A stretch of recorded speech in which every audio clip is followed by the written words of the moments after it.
It was a quiet Tuesday night when my phone lit up on the counter. A message from Mom. Don't call or come over. We're done. And don't even think about the will, sweetie. I froze. The air felt heavier. The tea in my cup went cold. No explanation, no warning, just a clean cut like she'd rehearsed it.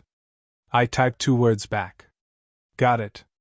Then took a slow sip of my tea, tasting the bitterness spreading across my tongue. By midnight, my phone was blowing up with missed calls and messages. And that's when everything began to crumble. People always said my family looked picture perfect. Dad in his crisp shirts, Mom's pearls catching the Sunday light, my brother Brandon laughing loud enough to fill the whole diner. From the outside, we were the American dream family of Tulsa. But every dream looks perfect until you see the cracks under the paint. Dad Stephen Hayes built his empire one greasy kitchen at a time. The man could turn a broken-down diner into a full restaurant by sheer willpower and pride. He was the kind of father who believed respect was earned by obedience, not love. The restaurants are our legacy, he used to say, pointing a fork at me over dinner. You'll learn the business, Susan. I never wanted the business. I wanted light color and space, not the smell of frying oil. I wanted to design to build something that felt alive. When I told him I'd been accepted into an art school in Chicago, he laughed like I just told him a joke.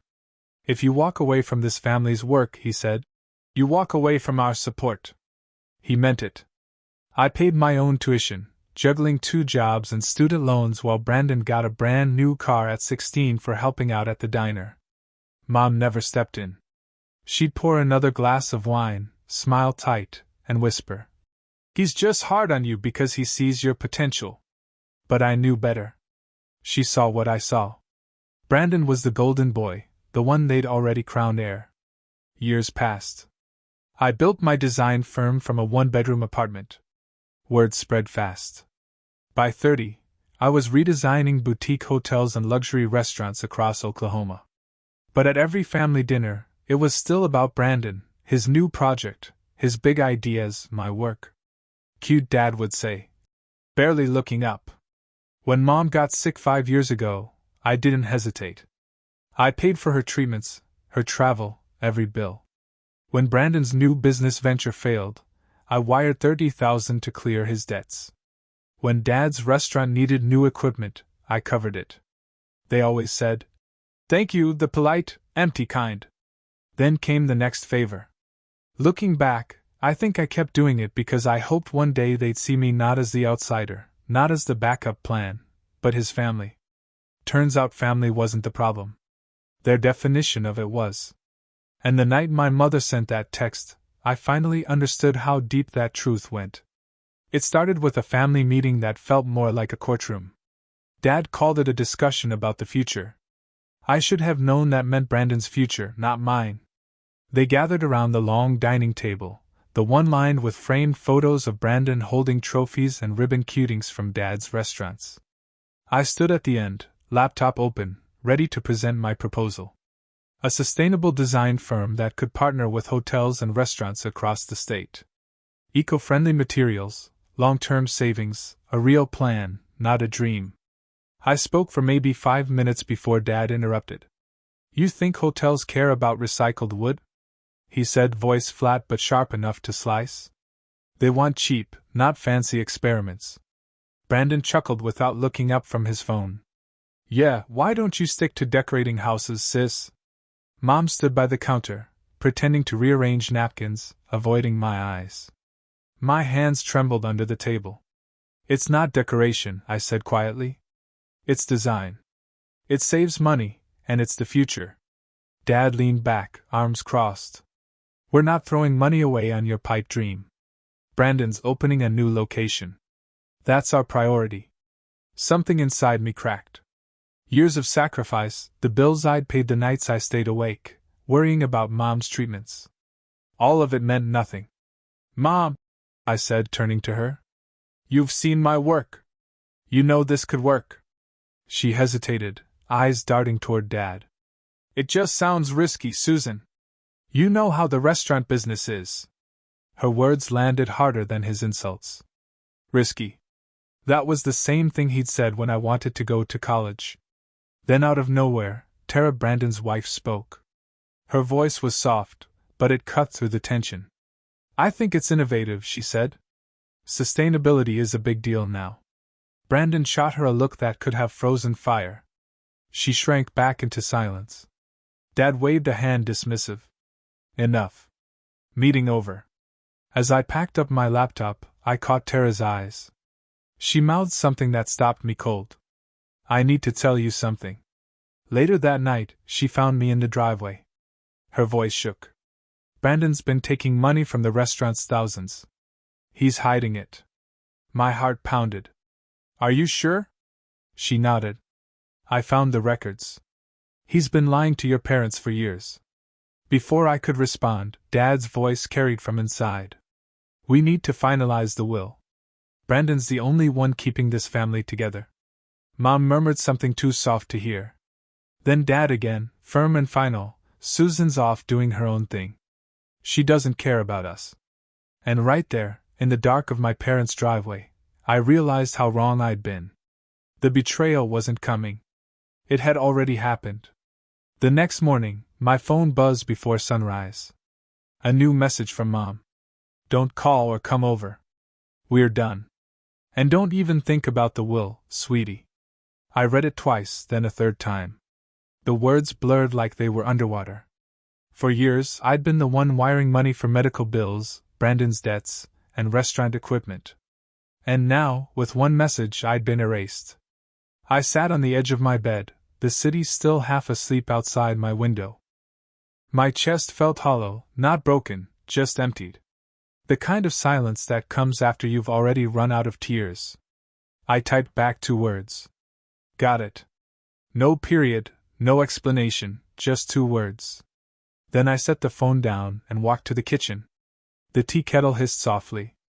I poured the tea, the steam curling against the dim morning light. I lifted the cup, took a slow sip, and for the first time in years, the quiet didn't scare me. It felt like control. I opened my laptop. My banking app blinked awake. One by one, I canceled everything. Mom's hospital payments gone. Restaurant supply bills canceled. Brandon's loans stopped cold. Each click echoed in the apartment like a door closing. I wasn't crying. I wasn't shaking. I just felt lighter. For the first time, my money wasn't feeding their silence. It was buying my freedom. By noon, my phone started ringing.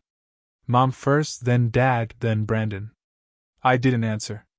I couldn't. Not because I was angry, because I finally understood how much power I'd given them. The screen lit up again. Another call, then another. By evening, there were 20 missed calls, 5 voicemails, and a string of texts. You're tearing the family apart. How could you do this to your mother? You'll regret this, Susan. I didn't reply. I just turned the phone face down. When the clock hit midnight, it started again. A storm of notifications buzzing and flashing like fireworks. And as I sat there, tea cooling beside me, I realized something simple and brutal. They didn't want me. They wanted the help. The version of me that never said no, that paid the bills and kept the lights on. That version of me was gone. I looked out the window, the city glowing gold in the distance. Somewhere, a car alarm wailed, then fell quiet. I'm done, I whispered, not to them, but to myself. And for the first time, I actually believed it. By morning, the storm hadn't passed. It had only changed shape.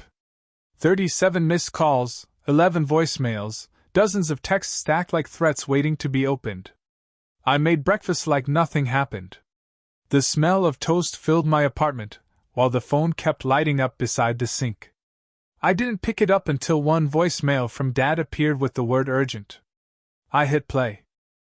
His voice came through sharp, commanding. You need to fix this, Susan. The restaurants can't survive without your help. You owe us that much. Oh. The word hit me like an insult. I'd covered hundreds of thousands over the years. My savings, my work, my time, and now it was a debt. Another voicemail. Brandon, this time you think you can just walk away. You're selfish. You're leaving Mom in tears. Then Mom's voice soft trembling. Please, Susan, don't do this to me after everything we've been through. I pressed my palms against the counter, the cool marble grounding me. They weren't reaching out for forgiveness. They were reaching out for control. By noon, Tara called. Her voice was low, urgent. They know I told you about the money, she said. Brandon's furious. He's trying to spin it like you made it up. Don't worry, I told her. I'm done explaining myself. That night I couldn't sleep. I sat by the window, phone glowing beside me, unread messages piling up. I should have blocked them. Instead, I watched them come in. Each one a reminder of how desperate they were without my support. By the end of the week, I agreed to meet them, not to reconcile, just to end it properly.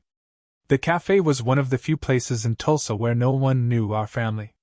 The air smelled like roasted beans and rain. They were already there when I walked in. Dad, arms crossed. Mom, pale but composed. Brandon fidgeting with his phone. Tara wasn't there. Dad didn't waste a second. You've caused a disaster. Susan, the bills are overdue. Vendors are threatening to sue.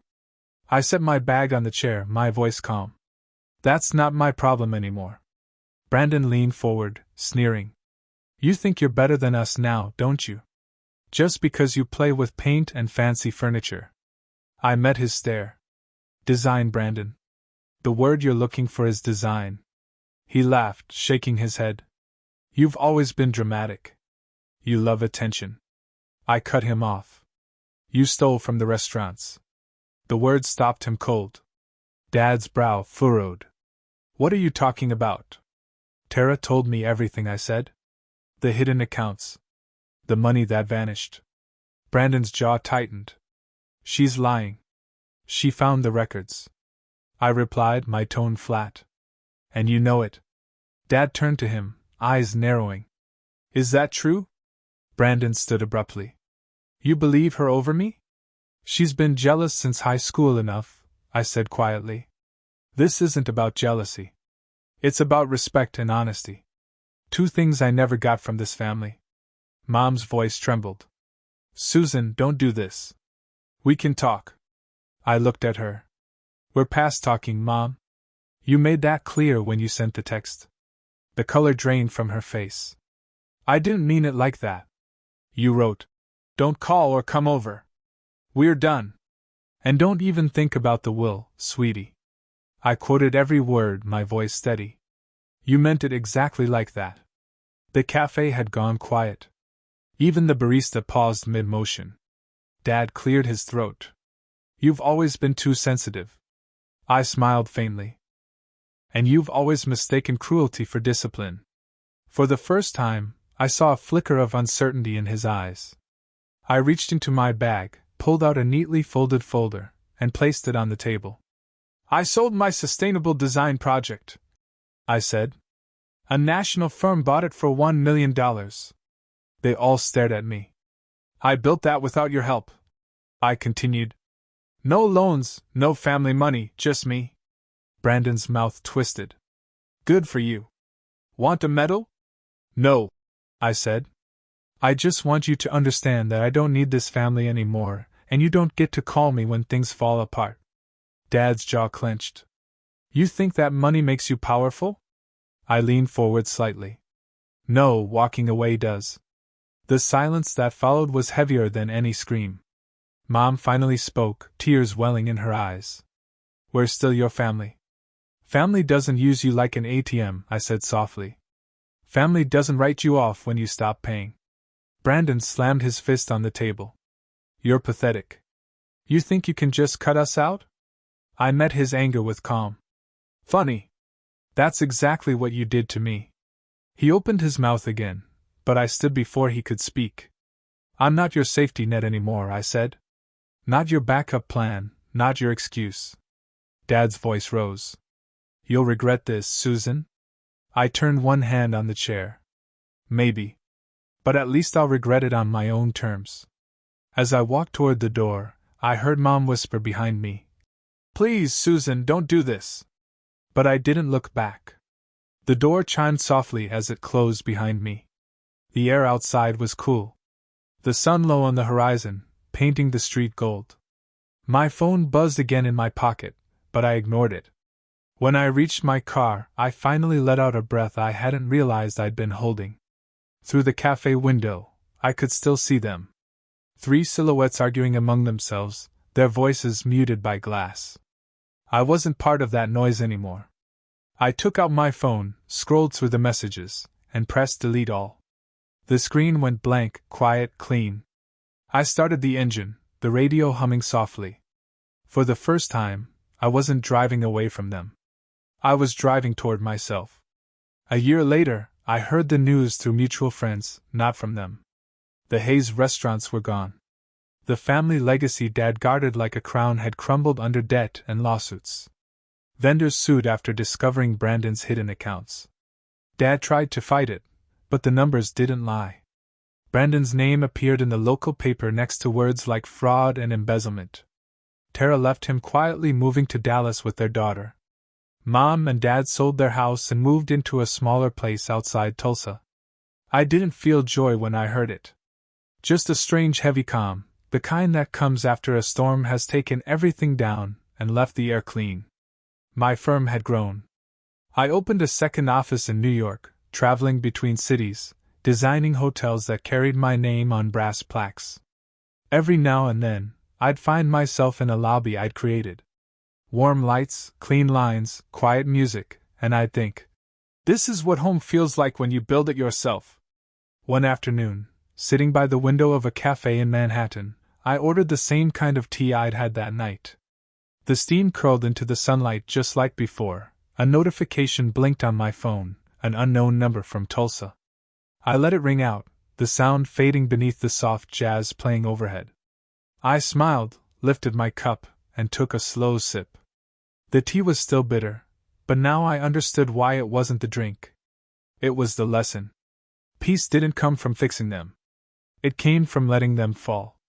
People ask me sometimes if I miss them. The truth, I missed the version of them I kept hoping existed. The one that might have loved me without conditions, without a price tag attached. But that version never lived outside my imagination. Now when I think of family, I think of peace. The kind that doesn't demand or drain. I think of mornings where no one calls to ask for help.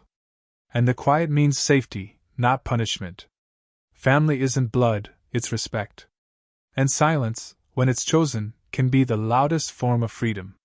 If you've ever had to draw a line between love and survival, tell me in the comments. I want to hear your story. And hit subscribe because the next story might remind you that walking away isn't weakness, it's